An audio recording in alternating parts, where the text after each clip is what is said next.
उच्चतम न्यायालय ने खालिस्तान लिबरेशन फोर्स के आतंकवादी देविंदर पाल सिंह भुल्लर की मौत की सजा को रखा बरकरार। सजा को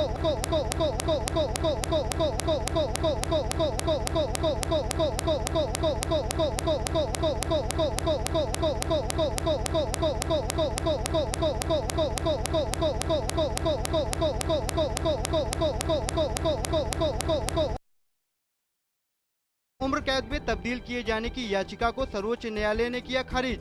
भुल्लर ने अपनी दया याचिका पर फैसले में देरी होने के आधार पर लगाई थी गुहार।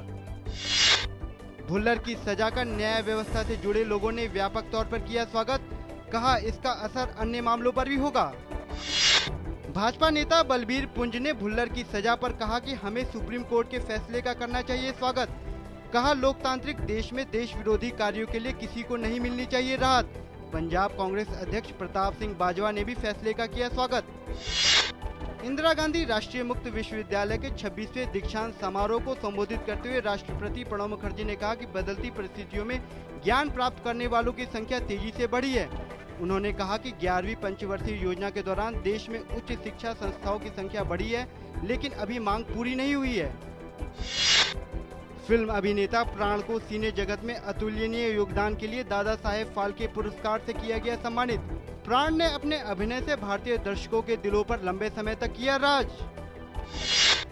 भाकपा ने ओडिशा में अमेरिकी कोरियाई कंपनी पास्को को केंद्र और राज्य सरकार द्वारा जमीन आवंटन के मामले में पुनर्विचार करने की मांग। पार्टी के नेताओं ने सरकार से संसद द्वारा बिना भूमि अधिग्रहण बिल पास किए जाने के बावजूद जमीन आवंटन पर किया सवाल। मार्च माह के लिए खुदरा मूल्य पर आधारित महंगाई दर अब भी 10% से ऊपर। खाद्य पदार्थों की महंगाई दर 12% से ज्यादा। मार्च में अनाज, अंडे, मीट और मछली के दाम में सबसे ज्यादा देखा गया उछाल।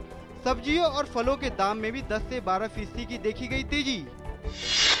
फरवरी माह के लिए औद्योगिक उत्पादन की दर सिकुड़कर 0.6% के नीचे आई। विद्युत उत्पादन में कमी, खनन क्षेत्र में गिरावट और मैन्युफैक्चरिंग के लचर प्रदर्शन की वजह से औद्योगिक उत्पादन के हालात में सुधार के लक्षण नहीं आ रहे नजर। शेयर बाजार में देखी गई गिरावट। सेंसेक्स 300 अंकों की गिरावट के साथ 18,242.56 अंक पर हुआ बंद। वहीं नेशनल स्टॉक एक्सचेंज का निफ्टी 65 अंक की गिरावट के साथ 5,528.55 अंक पर हुआ बंद। आतंकवादी संगठन अल कायदा ने इराक में गत सप्ताह 48 सीरियाई सैनिकों और कर्मचारियों के मारे जाने की जिम्मेदारी ली है। पिछले सप्ताह इराक के अनबार प्रांत में प्रवेश करने पर सीरिया के नागरिकों के एक दल पर अज्ञात बंदूकधारियों ने हमला कर दिया था। अमेरिकी सीनेट में पिस्तौल की खरीदारी से संबंधी पाबंदियों और नियंत्रण का दायरा बढ़ाने के प्रस्ताव पर चल रही है बहस। पिछले 19 सालों में इस तरह के प्रस्ताव पर पहली बार गंभीरता से हो रही है चर्चा।